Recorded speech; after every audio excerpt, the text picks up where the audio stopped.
할렐루야. 하나님께 영광 돌립니다. 우리 주님의 이름으로 여러분 모두를 축복합니다. 오늘은 9월 4일 주일 말씀 묵상입니다. 말씀은 히브리서 11장 1절로 3절 말씀을 묵상합니다. 먼저 기도하겠습니다. 영광과 감사와 경배를 하나님 앞에 올려드립니다.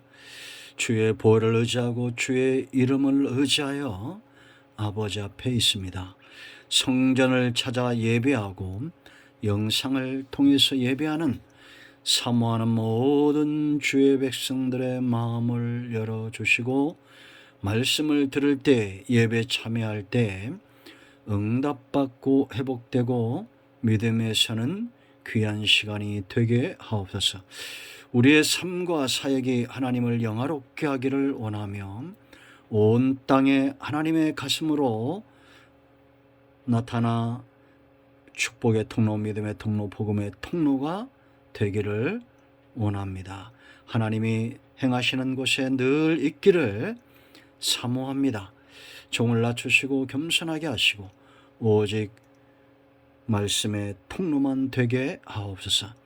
믿음 있는 자를 찾아보기 힘든 시대가 우리 눈앞에 도래하고 있습니다. 이럴 때 우리가 히브리서 11장을 통해서 믿음의 선진자들을 보고 우리의 선조들의 그 믿음, 그 가운데 역사하셨던 하나님의 놀라운 사랑을 체험하는 시간이 되게 하옵소서. 예수님의 이름으로 사모하며 기도합니다. 아멘. 자, 1절로 3절 말씀 묵상합니다. 믿음은 바라는 것들의 실상이요 보이지 않는 것들의 증거니 선진들이 이로써 증거를 얻었느니라.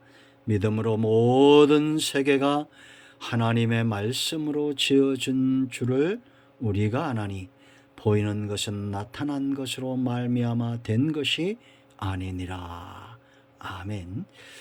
여러분, 히브리서 10장은 이 믿음에 대한 서론의 말씀이다 이렇게 보면 12장은 결론의 말씀입니다.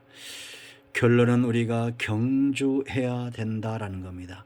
이제 자세한 것들은 12장에 가서 보겠지만 여러분, 경주하는 자에게 정말 필요한 것이 무엇인가 라는 거죠. 달리기 선수는 달리기를 잘하도록 준비시킬 겁니다. 성도는 믿음의 경주를 하는 자입니다. 그러면 달리기 선수가 달리기를 하기 위해서 최대의 최적화된 그런 몸을 만들듯이 수영 선수는 수영에 필요한 최적화된 그런 몸을 만들겠죠. 박태환이가 얼마 전에 그런 말을 했습니다. 자기는 믹서 커피를 먹어본 적이 없답니다. 왜냐? 수영 선수로서의 몸을 만들기 위한 자기 관리에 철저했던 겁니다. 여러분, 신앙은 굉장히 상식적인 것이고 하나님은 굉장히 존귀하고 존엄한 분입니다. 우리가 성도가 하나님 앞에서 어떤 최적화된 영적인 상태, 마음의 상태, 육적인 상태를 하나님은 만드실 것이 너무나 분명합니다. 여러분, 우리가 상식적으로 봐도 저거는 미친 것 같다, 이런 행동들을 하면 안 되겠죠. 고린도전서 14장을 보면 우리가 방언으로 큰 소리로 회중 가운데 기도하면 믿음이 연약한 자들이나 불신자들이 보고 미쳤다라고 말한다는 겁니다. 지금 한국 교회는 이런 큰 함정에 빠져 있습니다. 저도 과거에 실수가 있었습니다. 이걸 저는 인정합니다. 그러나 하나님은 오랫동안 참으셨고 우리는 또 일어나고 달리고 하는 겁니다. 여러분, 우리가 교회든지 기도원이든지 어떤 사역들을 잘 봐야 됩니다. 성경에 합당한 행위들을 하고 있는가를 잘 봐야 됩니다. 우리가 객관적으로 상식적으로 보면 꼭 미친 행동들을 하는 사람들이 많습니다. 그거는 절대 이단과 다를 것이 없습니다. 여러분, 전강훈 같은 사람이 그 정상입니까? 거기에 속아 있는 사람들, 눈이 가리고 귀가 가려져 있는 사람들은 그게 옳다고 여길 겁니다. 그것뿐만 아니라 숱하게 많은 사람들이 있습니다. 우리가 말씀에 믿음에 잘 하나님이 기뻐하는 믿음의 경조자로 최적화된 훈련된 선수가 되면 다 보여지게 되어 있습니다. 지금 이제 우리가 요한복음을 끝냈습니다. 생명의 길을 보았습니다. 이제 우리가 지난 시간에 히브리서 10장을 보았죠. 우리의 과거와 현재와 미래는 믿음의 연속입니다. 성도는 믿음을 자산으로 가진 자입니다. 그러면 내가 믿음을 얼마나 소중히 여기고 믿음에 얼마나 확신이 있으며 믿음의 경주를 감당하고 있느냐. 여러분들 어떤 대답을 내놓으시겠습니까? 중요한 것은 우리는 절대 믿음에서 벗어날 수 없다라는 겁니다. 왜 그렇습니까? 자, 여러분, 제가 여러 번 숱하게 강조했죠. 중요하기 때문입니다. 에베소 2장 8절 말씀을 한번 우리가 또박또박 읽겠습니다. 8절 보세요. 에베소 2장 8절. 너희는 그 은혜에 의하여 믿음으로 말미암아 구원을 받았으니 이것은 너에게서 난 것이 아니요 하나님의 선물이라. 여러분, 믿음이 하나님의 은혜고 선물인데 왜 그럼 이걸 선물로 주어졌느냐? 9절에 행위에서 난 것이 아니니 이는 누구든지 자랑하지 못하게 함이니라.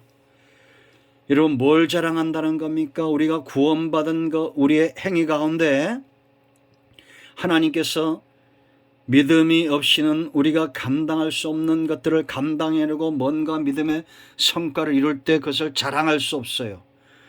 그럼 여러분, 우리는 은혜란 것은 은혜 받을 사람에게 주는 거죠.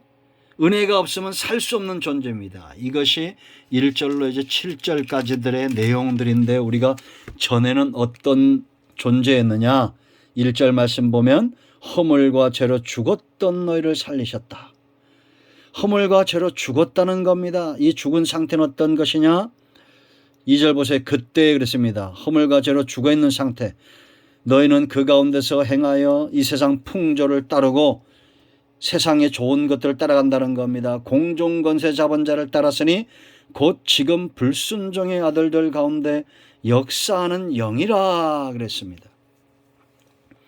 악한 영에 사로잡힌 사람들은 죄와 허물을 좋아합니다.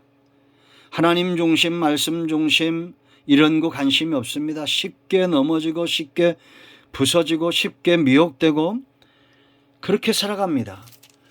이런 존재였던 우리에게 하나님이 긍휼을 베푸시고 5절 말씀 보면 허물로 죽은 우리를 그리스도와 함께 살리셨다. 너희는 은혜로 구원을 받은 것이라 그렇게 말합니다. 은혜로 구원을 받았는데 구원은 믿는 자죠. 그러니까 믿음이 선물로 주어진 겁니다. 그래서 우리가 예수 믿은 다음에는 놀라운 변화가 생기는데 내 중심에 전에는 믿지 않았던 것들이 믿어지는 거예요. 왜? 선물을 받았으니까. 이제는 죄와 허물로 죽는 일을 그 가운데 있지 않습니다. 우리가 비록 죄 가운데 넘어지나 다시 한번 일어나고 주의 보혈을 의지합니다. 악한 영에 미혹되지 않습니다. 세월이 갈수록 우리 안의 믿음은 점점 더 커지고 분명해지고 믿음의 역사가 나타난다는 거죠. 두 번째, 반드시 믿음에 설 수밖에 없는 이유가 있어요. 왜 그런지 아십니까? 하나님이 일하시기 때문에요. 여러분, 하나님이 누군가를 세울 때 그 사람을 세워서 하나님의 택한 백성들을 믿음에 서도록 이끌어내시죠. 여러분 보세요. 하나님이 아브라함을 가나안 땅으로 인도하기 위해서 제일 먼저 하시는 건 뭐예요? 그를 믿음에 세우는 작업을 먼저 하신다는 겁니다. 그리고 그를 통해서 믿음의 후손들을 낳게 하죠. 믿음의 조상이 되기 위해서 먼저 그가 믿음에 서 있어야 됩니다. 여러분, 믿는다는 것은 어떤 것입니까? 아브라함의 믿음이 언제 정점에 이릅니까? 22장에서 창세기 22장에서 아들을 모리아산에 드리죠. 하나님이 말씀하시면 무엇이든지 순종하는 겁니다. 이삭도 야곱도 마찬가지입니다. 그의 생애 가운데 먼저 하나님은 그들을 믿음에 세웁니다. 모세를 먼저 80년 동안 연단하시고 믿음에 세우고 지팡이 하나 들고 바로 앞에 갈 만큼 강하고 담대하게 믿음에 세우죠. 그리고 모세를 믿음의 통로로 삼아서 이스라엘을 애굽에서 이끌어냅니다. 이것은 모세뿐만 아니라 하나님의 공식이에요. 여러분, 우리가 기도원을 보세요. 여러분, 하나님께서 미디안의 노예로 있는 이스라엘 백성들을 믿음에 세우고 이끌어내기 위해서 먼저 기도원을 믿음에 세우죠. 그래서 6장 12절 말씀 보면 큰 용사여 여호와께서 너와 함께 하시다라고 말합니다. 함께 하실 때 믿음에 서죠. 그런데 여러분, 기도원이 쉽게 믿음이 들어갑니까? 아니잖아요. 하나님 앞에 표적을 구하죠. 그가 19절 이하의 말씀 보면 염소 새끼 하나를 준비하고 가루로 무교병을 만들고 국을 양푼에 담았을 때 천사가 그 국을 재물에 쏟으라고 말합니다. 그리고 지팡이 끝으로 살르죠. 그럴 때 기도원이 그 앞에 회개합니다. 죽을 죄를 진 거죠. 이게 하나님을 시험했으니. 그때 하나님이 두려워하지 말라 죽지 아니하리라. 그때 기도원이 단을 쌓죠. 여호와 샬롬입니다. 그리고 나서 믿음에 세우도록 하나님이 함께 한다는 것을 먼저 보여주시고, 그리고 이 믿음에서 떠나게 하는 우상의 단을 허물게 합니다. 바알의 단을 허물죠. 그의 아버지 집 마당에 있는 바알의 단. 그러니까 여러분, 아버지 집안에 바알이 있는데 지금 이들이 믿음이 연약해서 이스라엘 백성들이 두려워서 바알과 하나님을 양다리를 거치고 있죠. 그런데 하나님은 그들을 기쁘게 여기시고 그들을 사용하신다는 겁니다. 그 단을 헐어버립니다. 그런데 여러분, 기도원의 믿음이 쉽게 커집니까? 또 양털 시험을 하죠. 양털에만 이슬이 있게 하고 온 지면은 말라 있게 하고, 두 번째는 또 양털에만 이슬이 없게 하고 하는 이런 시험에 그대로 하나님이 들어줍니다. 300명을 뽑을 때도 두려움에 떠는 자, 자기 절제가 안 되는 자 다 떠나가게 하죠. 지금 기도원과 함께할 믿음의 사람 300명이 세워졌습니다. 그런데도 기도원은 믿음에 쉽게 서지 못하죠. 그럴 때 그의 부하 가운데 이 부하와 함께 미디안 진영으로 갑니다. 그리고 미디안 진영에서 그 한 병사가 한 백성이 꿈을 꾸고 보리떡 한 덩어리가 미디안 진영으로 굴러 들어와 장막에 이르는 것을 보고 그것을 쳐서 무너뜨리는, 이걸 보고 그들이 적들의 입에서 이런 말이 나옵니다. 그의 친구가 대답하여 이르되 이는 다른 것이 아니라 이스라엘 사람 요아스의 아들 기드온의 칼이라. 하나님이 미디안과 그 모든 진영을 그의 손에 넘겨주셨느니라.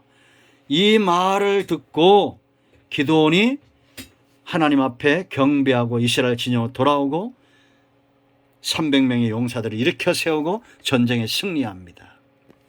여러분, 지금도 하나님은 저와 여러분을 통해서 행하시는 가장 중요한 일이 뭐냐? 먼저 믿음에 서는 거예요. 그래서 믿음은 뭐냐? 여기 우리가 1절로 3절에 세 가지입니다. 첫째는 실상이다 그랬습니다. 하나님이 행하시는 일, 믿음 실상, 이거 히브리어로 히포스타시스, 아래로부터 받쳐준다, 기초를 말하는 겁니다. 여러분, 하나님의 입에서 나오는 말씀은 반석과 같습니다. 기초와 같습니다. 예수님이 반석이죠. 왜냐? 말씀이 육신이 되어 우리 가운데 오신 거예요. 여러분, 반석 위에 집을 짓는 집이 있고 모래 위에 집을 짓는 집이 있습니다. 마태복음 7장 24절 27절 말씀 보세요. 어떤 집이 견고하고 무너지지 않습니까? 반석 위에. 예수님이 지금 마태복음 5장부터 7장까지 산상수훈 이 말씀을 전하는 거예요. 이게 반석 같은 말씀이에요. 너희가 이 말씀을 듣고 행하여야 된다라는 겁니다. 결론은 뭡니까? 예수님의 입에서 나오는 말씀은 서기관과 바리새인들이 같이 가르치는 것과 달랐어요. 서기관들의 가르침과 달랐습니다. 견고한 말씀이에요. 그 말씀에 붙들림 받으면 흔들리지 않는 겁니다. 여러분, 반석을 뚫는 것은 쉽지 않습니다. 그러나 곧 창수가 나고 비가 올 겁니다. 비가 나면 무너질 거예요. 파키스탄 여러분, 이번에 그 폭우 내린 거 보세요. 1000년에 한 번 미국도 이 사막 지역에 비가 그렇게 내렸죠. 파키스탄 보니까 집들이 그냥 도미노처럼 쓰러집니다. 왜 그렇습니까? 그 기반이 약하기 때문입니다. 기반이 견고하면 절대 흔들림이 없습니다. 하나님이 떠받쳐주는 사람, 믿음에 선 사람. 믿음은 바라는 것들의 실상이다. 우리가 바라고 소원하면 하나님께서 그 중심을 하나님의 말씀과 그 능력으로 떠받쳐 주시는 겁니다. 아브라함은 이 말씀을 쫓아갔고 마침내 가나안 땅에 들어갔습니다. 믿음의 삶은 단회적이잖아요. 계속해서 말씀을 쫓아가는 겁니다. 벽돌로 집을 짓듯이 성도의 삶은 블록을 쌓아 올리듯이 아벨도 노아도 아브라함도 이삭도 야곱도 요셉도 항상 말씀을 기초 삼아 움직였다는 겁니다. 저와 여러분 모두가 믿음은 바라는 것들의 실상인 줄 알고 하나님의 입에서 나오는 말씀이 내 삶의 기초가 된다는 것을 알고 말씀을 묵상하고 믿음의 서기를 축원드립니다. 자, 거기 보면 믿음은 보이지 않는 것들의 증거다 또 그랬습니다. 증거는 뭐냐? 헬라어로 엘레코스, 확신입니다. 믿음은 그 사람의 내적인 확신을 준다는 거예요. 여러분, 세상 사람들은 보는 것, 가능성 있는 것을 행하죠. 그러나 믿음의 사람은 행동하되 보이는 것을 보고 행동하는 것이 아니라 믿음으로 먼저 보고 행동한다라는 겁니다. 이것은 얼마나 다릅니까? 노아는 120년 동안 비가 오지 않아도 하나님의 말씀에 의지하여 홍수가 날 것을 이미 믿음으로 봤기 때문에 방주를 예비한 거예요. 여러분, 예수님이 다시 오신다고 그랬습니다. 어떤 사람이 그 말씀을 믿고 정말 열심히 헌신하고 주일 성수하고 말씀대로 살고자 애쓰겠습니까? 주님이 오실 흔적이 전혀 보이지 않습니다. 우리 눈에. 그래도 믿음으로 보는 자가 하나님 우선순위로 사는 겁니다. 그렇지 않겠습니까? 여러분, 사무엘상을 보세요. 사무엘상 18장을 보면 바알과 아사라의 선지자들과 엘리야의 싸움이 있죠. 승리하고 난 다음에 엘리야가 아합에게 뭐라고 하는지 아세요? 여러분, 엘리야가 아합에게 이르되 올라가서 먹고 마시소서, 큰 비의 소리가 있나이다. 아직 구름 한 조각 뜨지 않았습니다. 그런데 큰 비의 소리가 있다는 거예요. 왜? 하나님이 함께 하심을 이미 체험했기 때문입니다.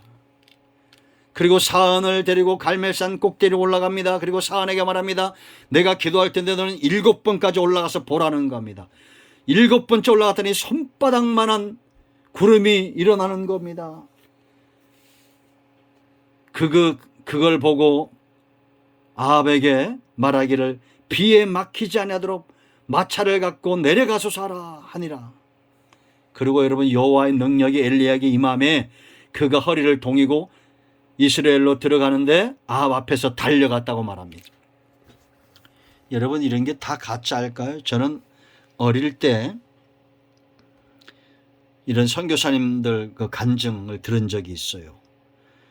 밀양에서 집회를 하고 옛날이죠. 기차가 많이 다니지 않을 때 기차를 놓쳤는데 이 집회하시는 분이 대구까지 가야 되는데 같이 간 분에게 허리춤을 잡으라고 하더랍니다.